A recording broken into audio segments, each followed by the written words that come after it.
Assalamualaikum warahmatullahi wabarakatuh. Selamat malam semuanya.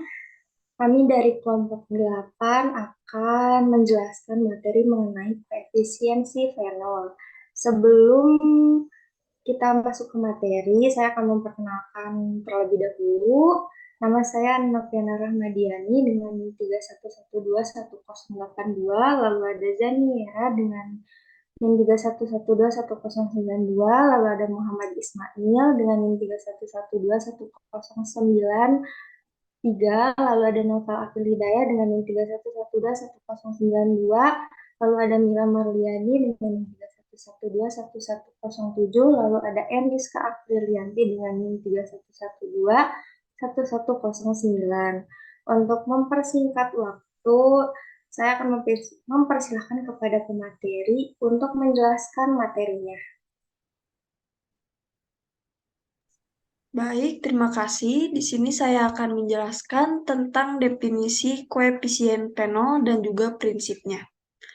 Untuk definisi koefisien Penol adalah bilangan pecahan yang menunjukkan perbandingan kekuatan daya bunuh dari disinfektan dibandingkan dengan kekuatan daya bunuh dari penol sebagai pembanding dalam kondisi yang sama, yaitu jenis bakteri yang sama dan waktu kontak yang sama. Untuk prinsipnya yaitu dengan membandingkan daya bunuh suatu disinfektan dengan daya bunuh dari baku penol terhadap bakteri uji yang sama pada kondisi yang sama dan dalam masa kontak yang sama. Berikut struktur dari penol sendiri. Selanjutnya mengenai desinfektan. Desinfektan menurut Budiawan 2012 merupakan bahan kimia yang digunakan untuk membunuh mikroorganisme yang terdapat pada benda mati. Desinfektan adalah cairan pembersih yang umumnya dibuat dari hidrogen peroksida, kreosot, atau alkohol yang bertujuan untuk membunuh bakteri, virus, kuman, dan mikroorganisme berbahaya lainnya yang terdapat pada ruangan atau permukaan benda mati. Disinfektan biasanya digunakan untuk membersihkan permukaan benda-benda yang paling sering disentuh banyak orang, seperti gagang pintu, kursi, meja, keran wastafel, lemari, dan benda mati lainnya. Disinfektan juga menurut Manado 2020 mengandung konsentrasi biosida yang tinggi. Maka dari itu, desinfektan lebih efektif dalam mencegah timbulnya bakteri dan mikroorganisme pada permukaan benda mati apapun yang menjadi perantara paparan infeksi virus atau bakteri berbahaya bila dihirup atau disentuh manusia.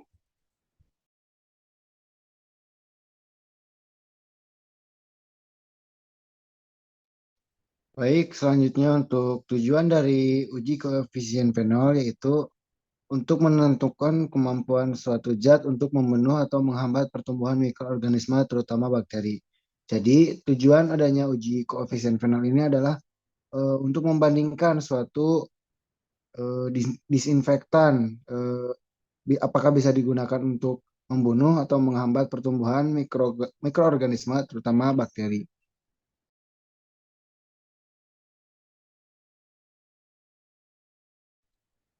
Untuk selanjutnya yaitu ada rumus koefisien penol. Untuk rumus koefisien penol sendiri yaitu ada dalam kurung A bagi B ditambah dalam kurung C bagi D per 2. Untuk A sendiri merupakan konsentrasi penol tercepat membunuh dan B sendiri konsentrasi disinfektan tercepat membunuh. Untuk C, konsentrasi penol terlama membunuh dan untuk D, konsentrasi disinfektan terlama membunuh. Next. Nah, di sini ada contoh soal untuk tabel pertama yaitu tabel uji penol dan untuk tabel kedua merupakan uji dari disinfektan.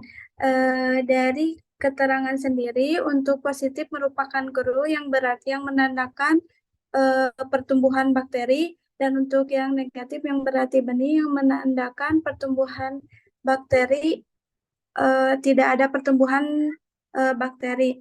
Nah, langsung untuk jawabannya. Di sini yang pertama kali terbunuh untuk fenol ada pada 1:50 dan untuk yang pertama terbunuh pada disinfektan ada pada 1/50. Ditambah untuk yang lama terbunuh ada pada 1/100 dibagi 1/100 dibagi 2 menghasilkan 2/2 sama dengan 1. Metode penelitian yaitu ada alat dan bahan. Alat-alat yang digunakan pada penelitian ini meliputi tabung reaksi berbibir dengan ukuran 20 x 150 mm dan 25 x 250 mm. Rak tabung pipet, pipet mikro, timbangan analitik, stopwatch, inkubator, autoclave, Erlenmeyer, jarum ose, dan juga lab ukur. Untuk bahan yang digunakan pada penelitian adalah fenol yang berkualitas pro analisis yang diproduksi Emerk dari Jerman, disinfektan Cresol. Mikroorganisme yang digunakan dalam penelitian ini yaitu Salmonella Typhus American Type Culture Collection atau ATCC. Pengambilan sampel produk disinfektan yang diuji merupakan produk Cresol. Penyiapan media 13 gram serbuk NB dalam 1 liter air suling dan disterilkan dalam autoclave pada 121 derajat selama 15 menit. Penyiapan bakteri uji Salmonella Typhus strain America Type Culture Collection atau ATTC 6.539 diremajakan dalam 3 kali dalam 3 hari berturut-turut dalam nutrien agar oxide atau USA. Densitas inokulum bakteri diukur dengan spektrofotometer hingga diperoleh transmitan 25%.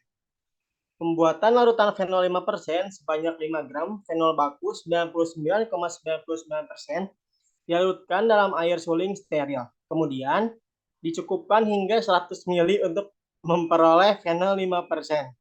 Larutan fenol 5% tersebut diencerkan dengan air suling steril. Pembuatan larutan disinfektan uji diencerkan sesuai dengan yang tertera pada etiket kemasan dengan air suling steril. Larutan tersebut diencerkan secara bertingkat dalam air suling steril untuk memperoleh pengenceran 1:50, 1:60, 1:70, 1:80, 1:90, 1:100 dengan volume masing-masing 5 ml. Untuk prosedur koefisien fenol, yang pertama, siapkan suspensi bakteri Salmonella typhi yang sudah diinkubasi. Yang kedua, siapkan 18 tabung reaksi yang berisi media natrium broth, dibedakan berdasarkan waktu kontak. 6 tabung untuk seri 5 menit, 6 tabung untuk seri 10 menit, dan 6 tabung untuk seri 15 menit. Lakukan pengenceran larutan fenol 5% dengan perbandingan 1:20. 5 gram fenol dilarutkan dalam 100 ml aquadis steril. Selanjutnya, masukkan suspensi bakteri sebanyak untuk perbandingan yang digunakan yaitu 1:50, 1:60, 1:70, 1:80, 1:90, dan 1:100. Untuk perbandingan 1:50, volume fenol yang diambil sebanyak 2 ml. Untuk air suling steril yang digunakannya 3 ml. Untuk volume airnya 5 ml. Untuk pengenceran 1:60, fenol yang diambil 2 ml, air sulingnya 4 ml, dan volume airnya 5 ml. Jadi ada 1 ml yang dibuang. Kemudian untuk 1:70, fenol yang diambil 2 ml, air suling yang digunakan 5 ml, volume air 5 ml, dan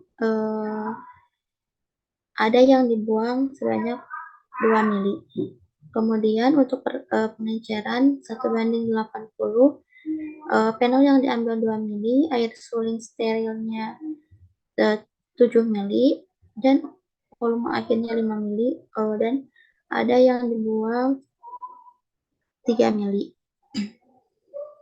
4 mili. Untuk pengenceran perbandingan 1:100, fenol yang diambil sebanyak 2 mili, air soninya 8 mili, untuk volume akhirnya sebanyak 5 mili, dan dibuang sisanya sebanyak 5 mili. Kemudian masukkan suspensi bakteri sebanyak 0,5 mili ke dalam tabung yang berisi pengenceran fenol 1:50, kemudian kocok. Setelah 1 menit, masukkan suspensi bakteri ke dalam tabung pengenceran 1:60, kocok.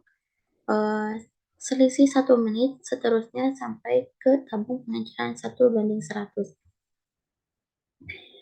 Kemudian untuk tabung pengenceran 1:50, setelah kontak 5 menit, ambil 1 ose, kemudian diinokulasikan ke dalam tabung pertama yang berisi media natrium bromid.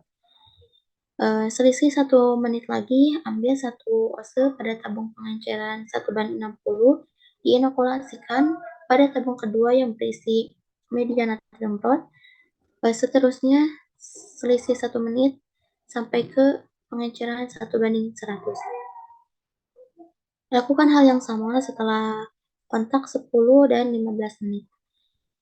Setelah diinokulasikan semuanya sampai ke seri 15 menit, kemudian diinkubasi pada suhu 37 derajat Celcius selama 24 sampai 48 jam. Amati pertumbuhan bakteri dari setiap tabung. Adanya pertumbuhan bakteri ditandai dengan medium menjadi keruh dan atau ditandai dengan tanda positif, dan tidak adanya pertumbuhan bakteri ditandai dengan medium tetap bening atau ditandai dengan negatif. Ulangi prosedur di atas untuk melakukan pengenceran dari larutan desinfektan yang digunakan, yaitu Cresol. Dengan pengenceran larutan desinfektannya 1:20, Cresol yang diambilnya 5 mili, diencerkan dalam 100 ml aqueous steril. Baik, terima kasih kepada pemateri yang sudah menjelaskan materinya. Pada kesempatan kali ini bisa disimpulkan bahwa koefisien dari fenol sendiri merupakan hasil bagi dari faktor pengenceran tertinggi disinfektan dengan faktor pengenceran tertinggi fenol baku yang masing-masing dapat membunuh bakteri dalam seri waktu tertentu.